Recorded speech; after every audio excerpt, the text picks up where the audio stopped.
It was the kind of afternoon that made you forget cities existed. Golden light stretched thin across a quiet country road, the air carrying wood smoke and the distant sound of wind through old oak trees. Evelyn Monroe's black SUV rolled slowly past faded fences and front porches, her assistant's voice droning through the speakerphone about acquisition timelines and projected returns. Then something happened that hadn't happened in 5 years. A smell. Not the ghost of a smell. Not the flat, dead sensation she'd learned to pretend wasn't missing. A real smell, deep and layered, dark with slow-cooked meat and cracked black pepper, warm with cornbread and charred herbs drifting through someone's kitchen window. Evelyn's hand shot to the door handle before she even knew she'd moved. She stepped out onto the gravel shoulder, suit jacket, heels and all, and stood completely still in the middle of a country lane, breathing. Her chest tightened, her eyes burned. She followed the smell to a small house set back from the road, climbed 3 wooden porch steps and knocked. A man opened the door. Cautious eyes, strong jaw, flour on his forearm. "What are you cooking?" she whispered. If you're new here, stories like this one are what this channel is about. Hit subscribe so you don't miss what's coming next. Evelyn Monroe had not eaten a meal she actually tasted in 5 years. She had eaten, of course, 3 times a day, precisely portioned, nutritionally optimized meals prepared by a private chef in her penthouse kitchen. She had sat at tables in Michelin-starred restaurants, ordered the tasting menus, watched the servers describe each dish with quiet reverence. Truffle emulsion, smoked bone marrow, aged balsamic, reduced for 20 years, and felt absolutely nothing. Every bite landed in her mouth like wet paper. Every sip of wine tasted like colored water. The accident had taken that from her along with the faint scar above her left temple, and 3 months she barely remembered. The car accident 5 years ago had been ruled no one's fault. Black ice, a highway overpass, a guardrail that gave way. Evelyn had spent 6 weeks in the hospital and 4 months in a rehabilitation facility where the neurologist explained with careful optimism that olfactory nerve damage of her severity sometimes resolved on its own. Sometimes. It hadn't.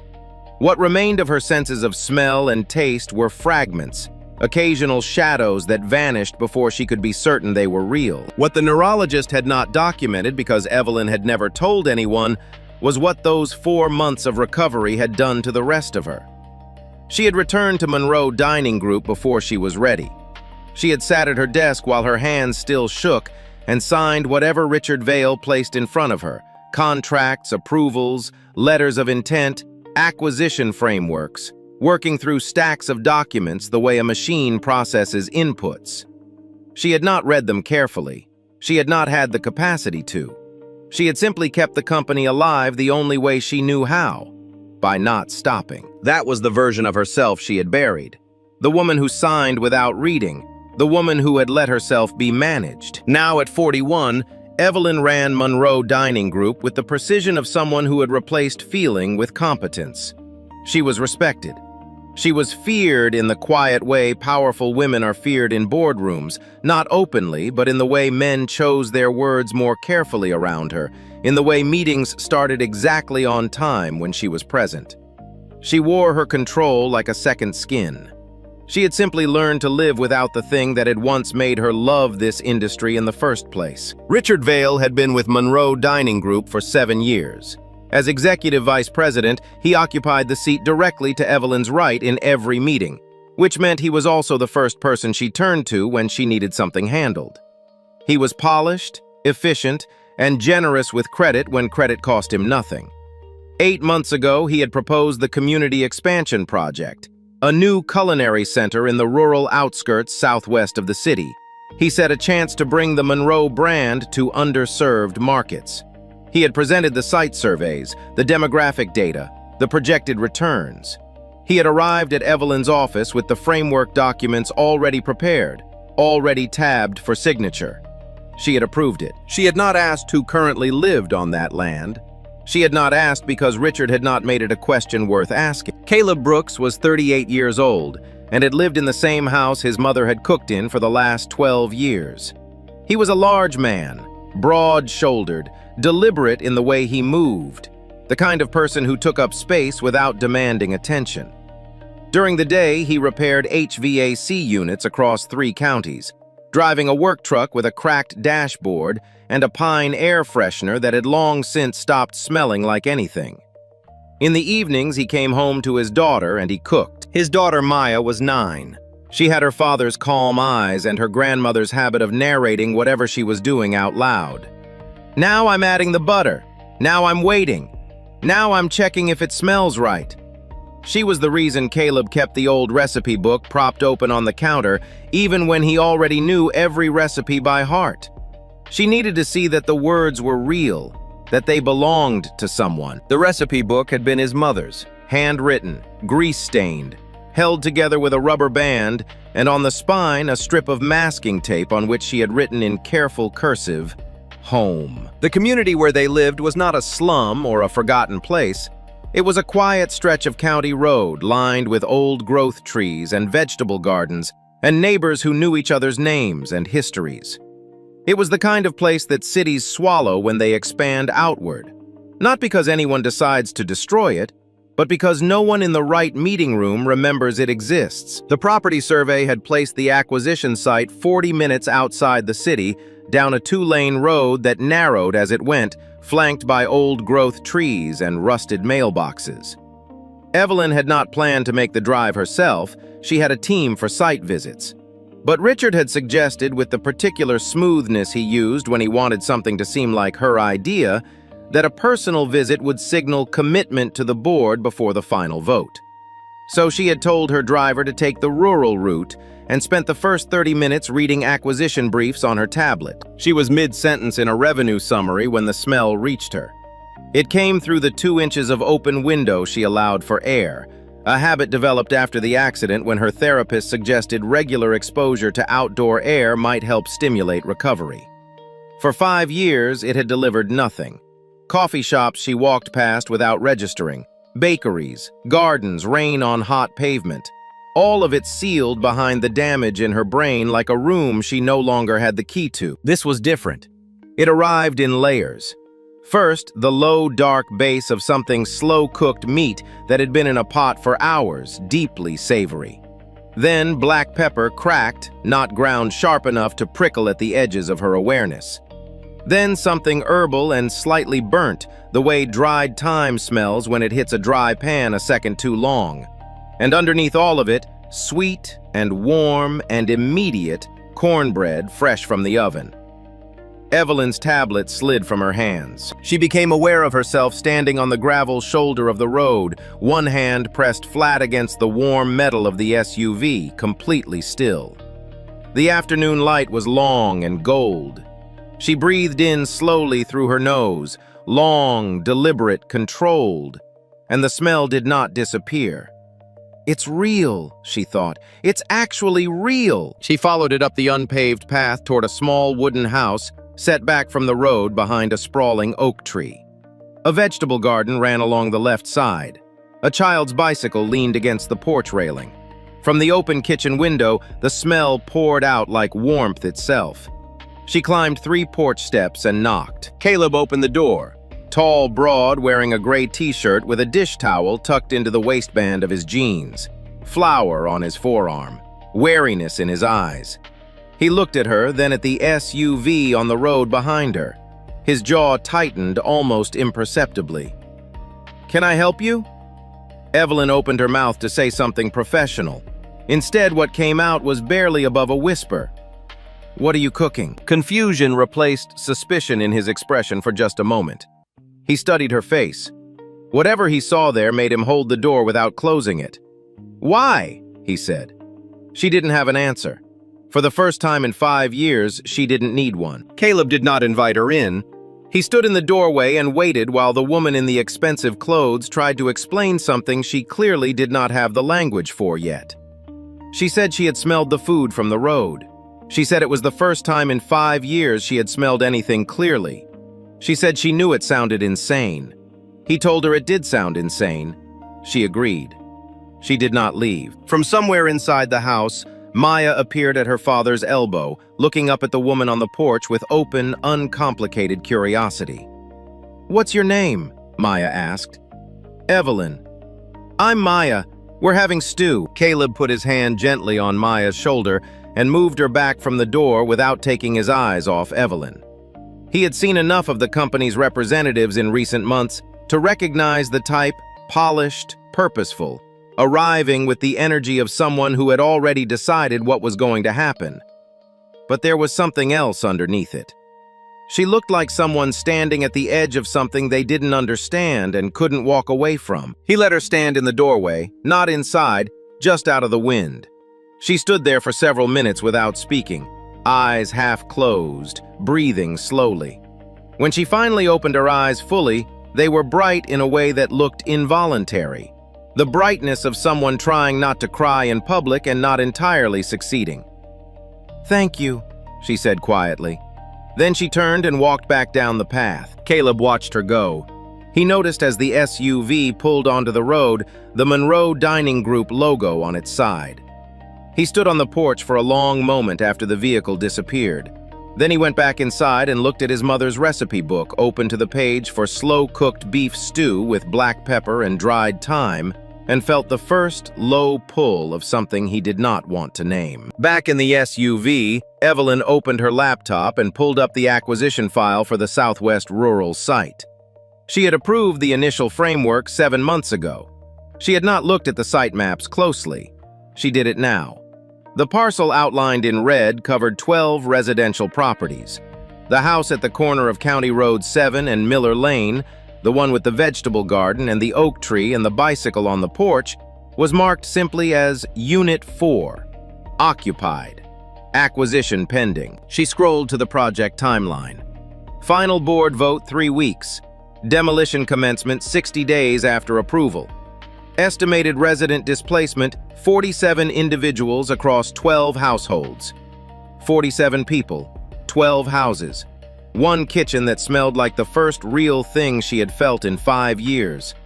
Evelyn closed the laptop. Outside the window, the country road gave way to the highway, and the highway gave way to the city.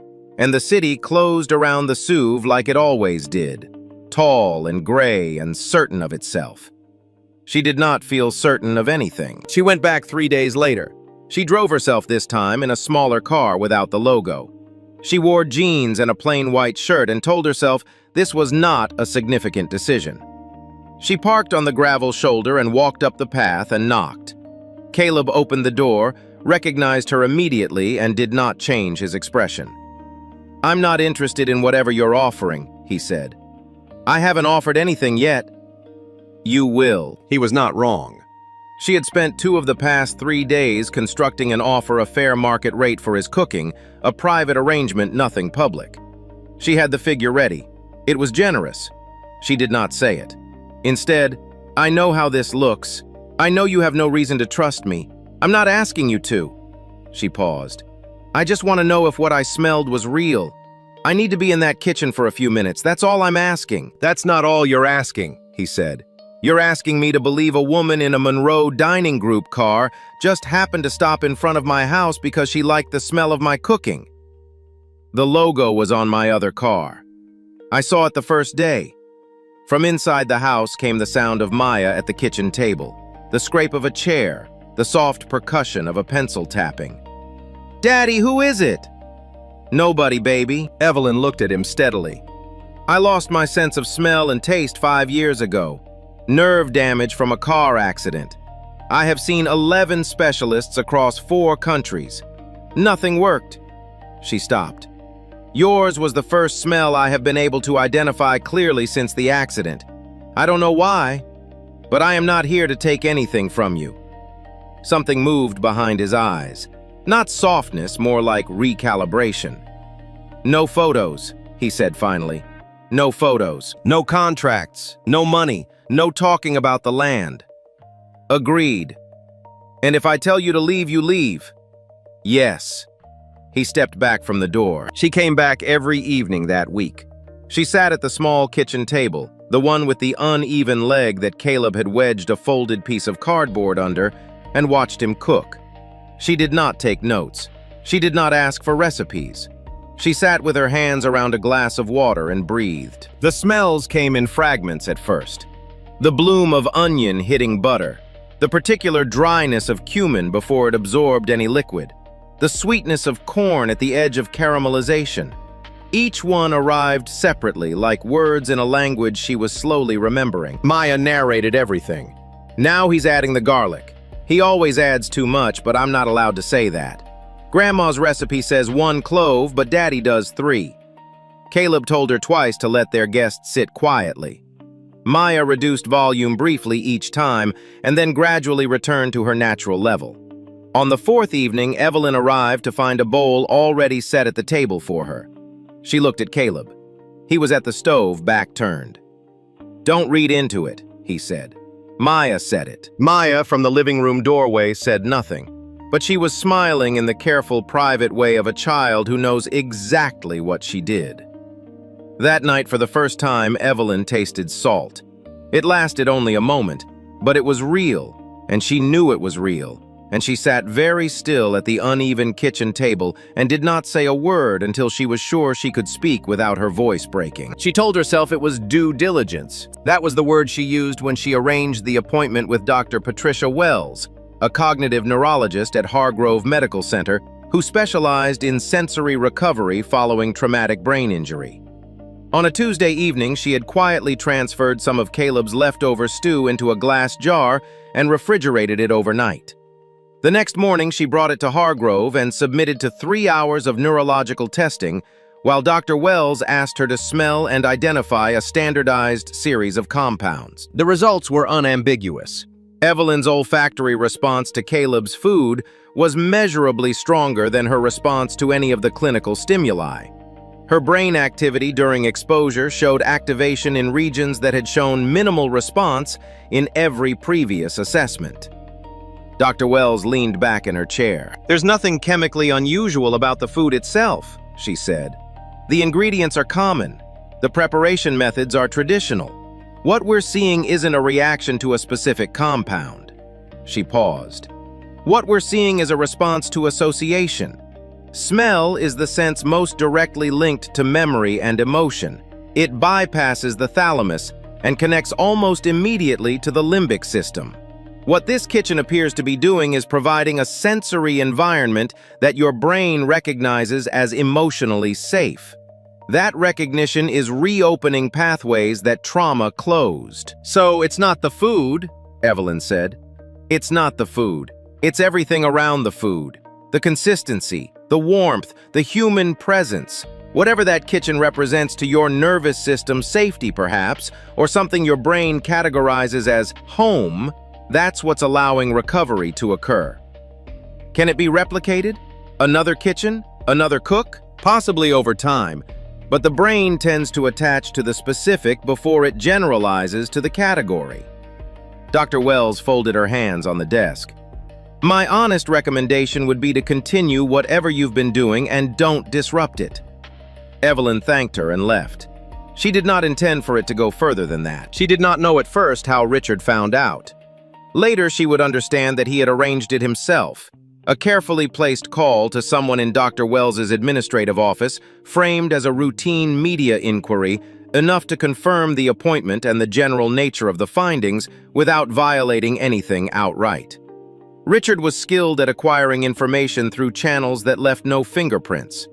He had been doing it for years inside Monroe Dining Group, and Evelyn, who had trusted him to manage what she could not, had never looked closely enough to see it. 4 days after the Hargrove appointment, a story appeared on a major food industry platform.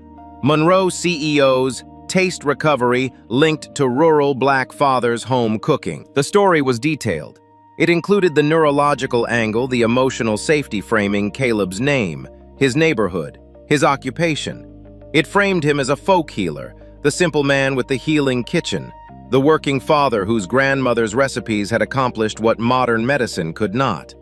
It generated 200,000 shares before noon. By the time Evelyn saw it, Richard had already sent her a message marked, "Urgent. Board loves this. Let's talk about a partnership structure this afternoon. Huge brand opportunity." She called him immediately. "Who released this?" "Evelyn, this is a gift. The public narrative practically writes itself." "Who released it, Richard?" "The story was going to surface regardless," he said smoothly. "I made sure we were positioned to benefit rather than react. I shaped the framing before someone else could." She ended the call. Caleb did not call her. He did not have to. She drove out to the house that evening, and he was standing on the porch when she arrived, which meant he had seen her coming and had not gone inside. That was its own kind of statement. He waited until she reached the bottom of the porch steps. "I want to know," he said, his voice very quiet, "whether any part of this was real, or whether you needed a story and I was a convenient one." "It was real. I didn't authorize that story. I didn't know it was coming.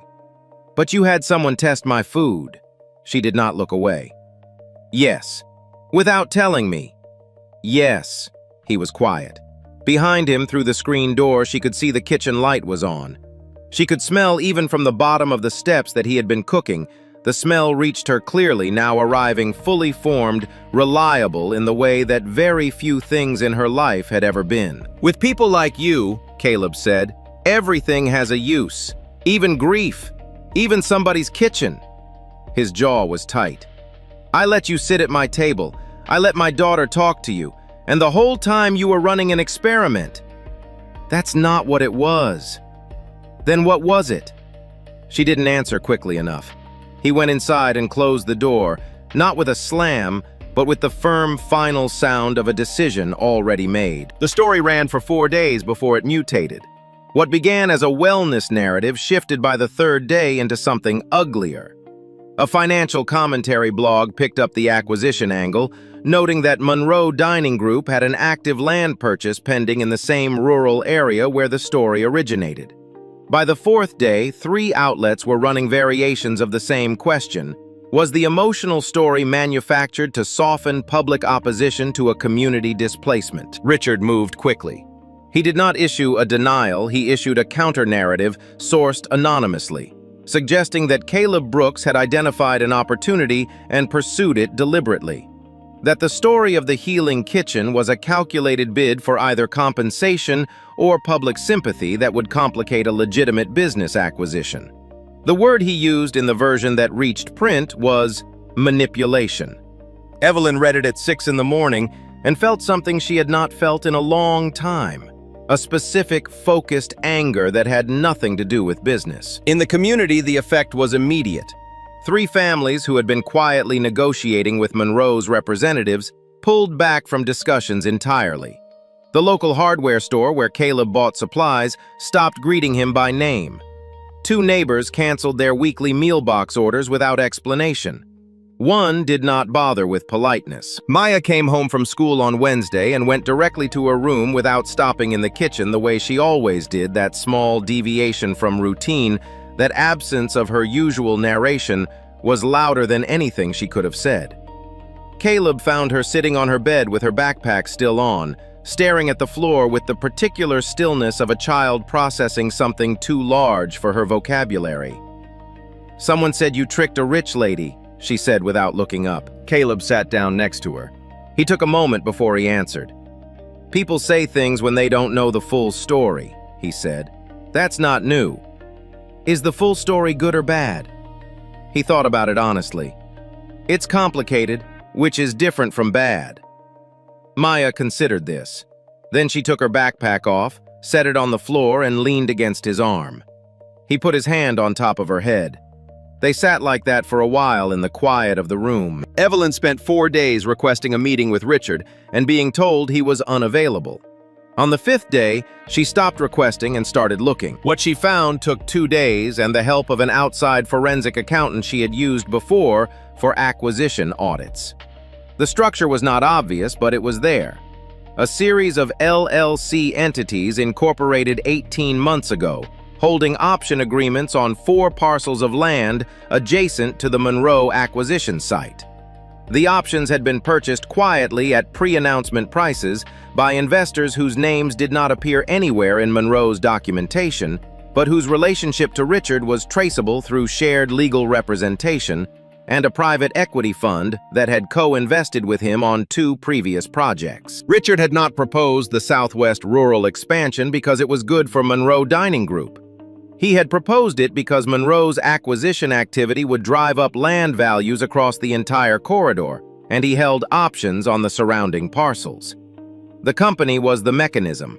The community displacement was the cost of doing business. Evelyn sat with the documents spread across her desk at 10 o'clock on a Friday night and understood with a clarity that felt almost physical the full shape of what she had been part of.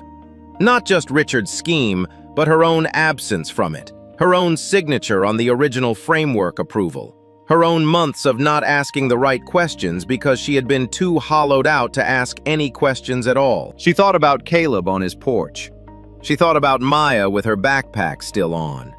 She picked up the phone and called her attorney. The document arrived by formal legal courier on Sunday evening, a certified copy of an electronic approval record bearing Evelyn's digital signature dated 19 months prior, authorizing what the file described as a voluntary residential transition program for the Southwest Rural Acquisition Site. The language was careful and bureaucratic and entirely obscured what it actually was: a pre-approved eviction framework. Residents would be offered below-market buyouts. Those who declined would face compulsory purchase proceedings. She stared at her own signature for a long time. She remembered the period in which she had signed it. She could not remember the document itself, but she remembered the weeks surrounding it, the exhaustion that had settled into her bones like something structural. The way Richard would arrive at her office in the late afternoon with a folder and a summary, and she would read the summary and sign the folder because reading the full documents had required a quality of attention she had not been able to locate. She had trusted him. She had needed someone to trust, and he had been there consistent and prepared, and she had handed him her signature the way a sick person hands over their medication management out of necessity. He had known exactly what he was doing, and she had let him. The notice arrived at Caleb's house that same Sunday afternoon. A formal letter in a Monroe Dining Group envelope, which Maya brought in from the mailbox and set on the kitchen counter without knowing what it was. Caleb read it standing up still in his work clothes. 72 hours. Voluntary departure. Compensation offer on page 3. He set the letter down beside his mother's recipe book and stood very still. Then he called his neighbor James, who had lived 4 houses down for 20 years. James had received the same letter. By evening, 6 of the 12 households had confirmed receipt. 2 families had already begun calling relatives in other counties. Dorothy, 73 years old, born in her house, never lived anywhere else, had not come to the door when her son knocked. Maya found her father in the kitchen after dinner, standing at the counter, not cooking anything. Just standing. "Are we leaving?" she asked. Caleb looked at his daughter. He looked at the recipe book. He looked at the yellow walls of the kitchen his mother had painted because she said kitchens should always be the color of something warm. "I don't know yet," he said. Evelyn drove out to the house that evening. Caleb answered the door with the letter still in his hand. He stepped out onto the porch rather than closing the door, and she understood that this, too, was a choice. She told him everything: the document, her signature, the months in which she had not been capable of reading what she was signing, Richard's scheme, the LLC entities, the option agreements. She told him all of it standing on his porch in the fading Sunday light because he deserved the full shape of what had happened. When she finished, Caleb was quiet for a long moment, but this time the silence was different. It was not the silence of a man shutting down. It was the silence of a man absorbing something that required real space to absorb. "Knowing why it happened," he said finally, "doesn't change what's happening." "No, it doesn't." "Then why are you here?" "Because I'm going to fix it, and I wanted you to know that before tomorrow." He looked at her for a long moment. The evening light was going flat and gold. From inside the house came the sound of Maya moving through the kitchen, opening a cabinet, closing it, the small, ordinary sounds of a child in the only home she had ever known. "Words," Caleb said quietly. He went inside. He did not slam the door, but he did not lock it either. And Evelyn stood on the porch for a moment longer in the smell of his kitchen drifting through the screen and understood that the unlocked door was the only thing she had left to work with. She sat in her penthouse that night alone at the kitchen counter in front of a meal her private chef had left covered in the refrigerator. She uncovered it. She looked at it for a long time. Then she covered it again. The penthouse was silent in the specific way that expensive spaces are silent. Not peaceful, just empty. No footsteps, no pencil tapping, no narration of whatever was happening on the stove. She had spent 5 years telling herself this was the life she had chosen and the life she deserved. Sitting in that silence with the covered plate in front of her, she could not locate a single reason to keep believing it. She had found her way back to smell.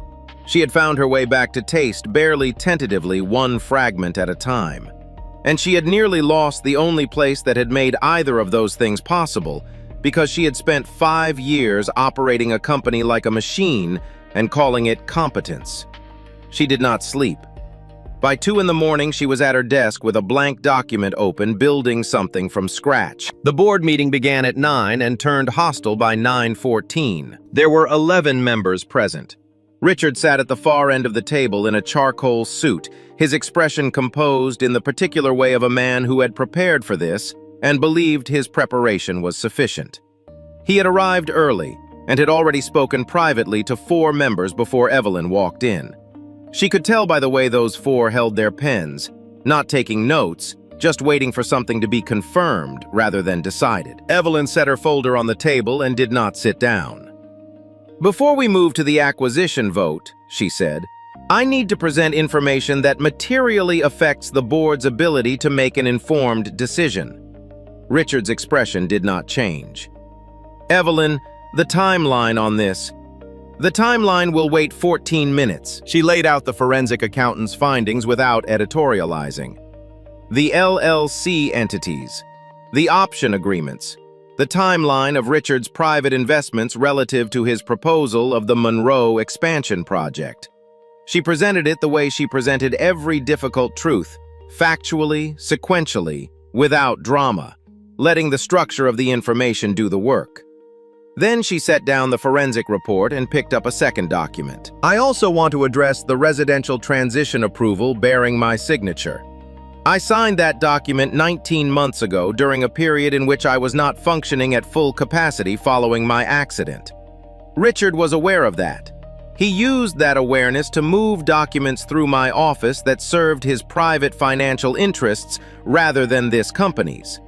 That is not circumstantial. The documentation is in your folders." She paused. "I'm telling you that what we are about to vote on is not a business expansion. It is the forced displacement of 47 people from a community they have lived in for generations in order to build a culinary brand on land cleared for a private investor's profit. I approve the original framework. That is on me. But I will not sign the final order." The room was very quiet. Sandra Okafor, a board member who had been with the company since its 2nd year, leaned forward toward her camera on screen. "Richard, do you want to respond?" Richard responded. He was good at it, measured, plausible, framing his investments as a separate matter, suggesting the forensic findings were circumstantial, implying that the timing of the disclosure indicated something other than good faith. He used the word orchestrated once, carefully, without specifying what he meant by it. 2 of the 4 pre-aligned board members shifted in their seats. It was not a collapse, but it was a crack. "What are you proposing instead?" Sandra asked. Evelyn opened the second folder, the one she had built at 2 in the morning alone at the silent kitchen counter in the penthouse. She had been thorough. She had not slept. The proposal was specific. Monroe Dining Group would withdraw the compulsory acquisition proceedings immediately. The below-market buyout offers would be voided. Instead, the company would invest in the existing community through a structured partnership, a network of small, licensed kitchen operations owner-operated by local families carrying the Monroe community brand. Participating households would receive infrastructure support, food safety certification, and access to the company's distribution network. They would keep their homes. They would keep their recipes. They would retain full ownership of their culinary intellectual property. Caleb Brooks would be invited, not contracted invited, to serve as a founding advisor for a community culinary training initiative with governance rights and equity participation. His mother's recipes would remain his family's. The company would benefit from association, not ownership. This model generates lower short-term returns than the original development plan, Evelyn said. It generates significantly higher long-term brand equity, community trust, and regional loyalty. The projections are in the appendix. She looked around the table. I'm also recommending that Richard Vail be placed on immediate administrative leave pending a full investigation of his external investment activities. Richard stood. He said several things, his voice rising for the first time that morning, the composure finally cracking at the edges as he understood that the room had shifted, and he had not shifted with it. The board members who had been holding their pens set them down. The vote took 40 minutes. 3 members voted against the revised proposal. 1 abstained. 7 approved, including Sandra Okafor, who said before casting her vote that she had joined Monroe Dining Group because she believed food could be a force for something other than profit, and that she had been waiting 11 years for the company to remember that. The original acquisition was formally withdrawn at 12:17. Richard Vail's access badge was deactivated at 12:19. Evelyn called Caleb from the parking garage before she started the car. He picked up on the 3rd ring. She could hear his kitchen in the background, something on the stove, low and simmering. "It's done," she said. "The acquisition is withdrawn. You're not going anywhere." A long silence. "Dorothy, too." His voice was careful, like he was holding something fragile. "Dorothy, too. All 12 households." Another silence. Longer this time. She waited through it. "Caleb, I know this doesn't settle everything. I know what I was part of, whether I understood it or not. I'm not asking for anything right now. I just needed you to know." She heard him exhale a slow, controlled breath that carried more weight than words. "I'll tell Dorothy," he said. "Okay. Evelyn." "Yes." A pause. The sound of the kitchen. Something warm and low in the background of his life. "Thank you," he said, and ended the call. She sat in the parking garage for a moment in the gray, concrete quiet and felt the specific, unfamiliar relief of having done the right thing at the cost of something real. Evelyn stepped down as CEO of Monroe Dining Group 6 weeks later. Not because the board forced her out, the vote had preserved her position, but because she understood in the weeks following that she could no longer run the company the way it needed to be run, while also becoming the person she needed to become. The 2 things she had discovered required different versions of herself. She chose the version that was still learning. The transition was orderly. She stayed through the handover, the launch of the Community Partnership Program, and the first round of licensing agreements with the county road families. Then she cleared her desk. She did not know what came next. For the first time in 20 years, she was allowing herself not to know. 4 months later, on the first Saturday of October, County Road 7 smelled like an entire world. The transformation had been gradual, not the overnight renovation of a development project, but the slow, organic expansion of something that had always been alive. Dorothy's front porch now held 3 folding tables covered in jars of preserved fig and pickled okra and hot pepper relish, each labeled in her careful handwriting. James and his wife had converted their carport into a covered prep kitchen. 2 families at the end of the road had partnered to run a weekend breakfast service out of a restored barn that had been standing empty for 11 years. At the center of it all, Caleb's kitchen. The house itself had not changed. Still yellow-walled. Still the uneven table with the cardboard wedge under one leg. Still the recipe book open on the counter. But the side porch had been extended with a simple wooden structure that allowed service to the outside. And on Saturday mornings, a line formed before 8 o'clock. Not tourists, not food critics, neighbors mostly, and people who had heard from neighbors, and occasionally someone who had driven 40 minutes because a friend had told them there was a place on County Road 7 where the food tasted like something real. Evelyn had come every Saturday for 3 months. In the beginning, she had sat at the outside table, eaten and left without imposing on the rhythm of the morning. Caleb had acknowledged her with a nod. Maya had acknowledged her with considerably more enthusiasm and considerably less restraint. Over time, the nods had become brief conversations. The brief conversations had become longer ones. Nothing had been declared or resolved in the clean way that difficult things rarely are in actual life. But something had shifted incrementally, honestly, in the way that trust rebuilds when it rebuilds at all. Not through a single moment, but through the accumulation of small ones. On the first Saturday of October, Caleb made the stew. He had not made it since the morning Evelyn had first appeared on his porch. Now the October air carried exactly the right kind of chill, and Maya had requested it the night before with the specific authority of a child who understood that some requests are also permissions. Evelyn arrived at 8:15 to find the line already forming, and Maya already stationed at the service window with a pair of tongs and an expression of deep professional seriousness. She joined Maya at the window without being asked. She had gotten better at the tongs. Not good, but better. Maya had opinions about her technique and shared them freely. When the first rush slowed, Caleb came to the window and set a bowl in front of Evelyn without ceremony. She picked up the spoon. She took one slow mouthful. The heat came first, then the pepper, then the deep, settled richness of the meat, and underneath it something sweet and slightly smoky. The cornbread crumbled in at the end, the way the handwritten note in the margin of the recipe book said, "Don't skip this part. It changes everything."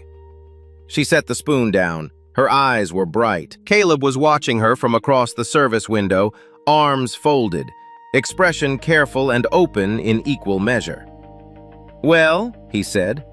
Evelyn looked at him, at the yellow kitchen behind him, at Maya, who had abandoned the tongs and was watching with her chin in her hands and the focused attention of someone who already knew the answer and was waiting for the adults to catch up.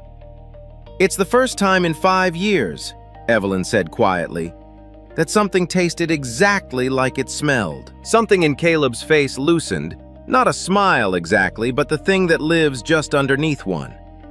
"That's my mother's recipe," he said. "She always said the whole point of cooking for someone is that they can actually taste it."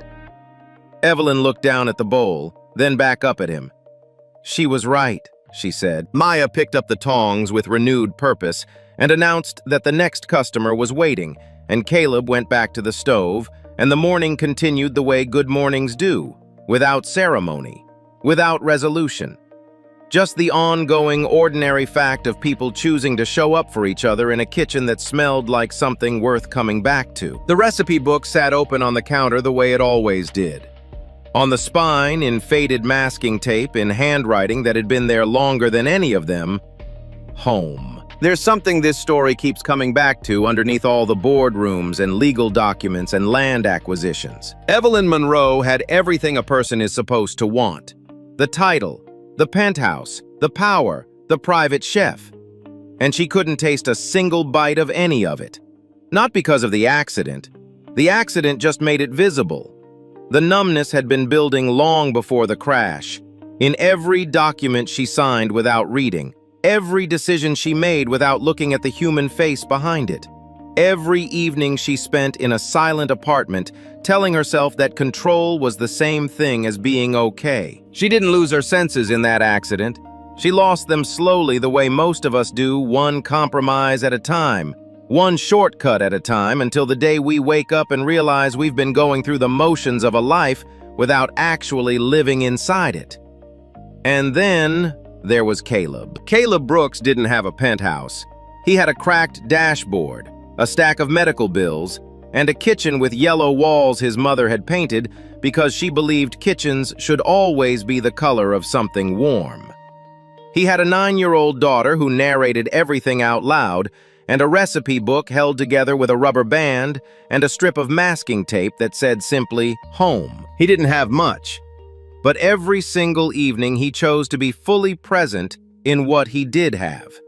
He cooked with his hands and his memory and his love for a child who was watching him, learning from him, deciding from him what it means to be a person in the world. That's not a small life. That's the whole thing. The remarkable part of this story isn't that Evelyn's taste came back. It's why it came back. Not in a hospital, not in a specialist's office. In a kitchen where someone was cooking not for recognition, not for profit, not for a brand, but simply because the people around him deserved a meal made with care. Her brain had been waiting for 5 years for a place that felt safe enough to heal. And safety, it turned out, didn't smell like success. It smelled like slow-cooked beef and black pepper and cornbread, and a family that had chosen every single day to take care of each other. We spend so much of our lives optimizing, acquiring, scaling, moving fast enough that we don't have to feel the weight of what we're leaving behind. And sometimes it takes losing something essential: taste, connection, the ability to feel anything at all, before we stop long enough to ask, what am I actually doing this for? Evelyn had to lose her seat at the table she built before she could find her place at the one that mattered. Caleb had to watch someone from a world that had never seen him finally choose to see him and choose to act on it before he could believe that was possible. Neither of them got a perfect ending. They got something better, a real one, a kitchen that stayed standing, a little girl still narrating everything out loud, a woman learning late and honestly how to be present in her own life. That's the thing about taste, about smell, about all the senses we take for granted until they're gone. They only work when we're actually there, when we slow down enough to notice, when we let ourselves be in the room instead of just passing through it. Don't wait for an accident to wake you up. Don't wait until everything goes quiet before you listen. The kitchen is already warm. Someone is already cooking. Show up. If this story meant something to you, share it with someone who needs to hear it today. And subscribe, because every week, we're here with another story about the moments that change people. Quietly, completely, and for good.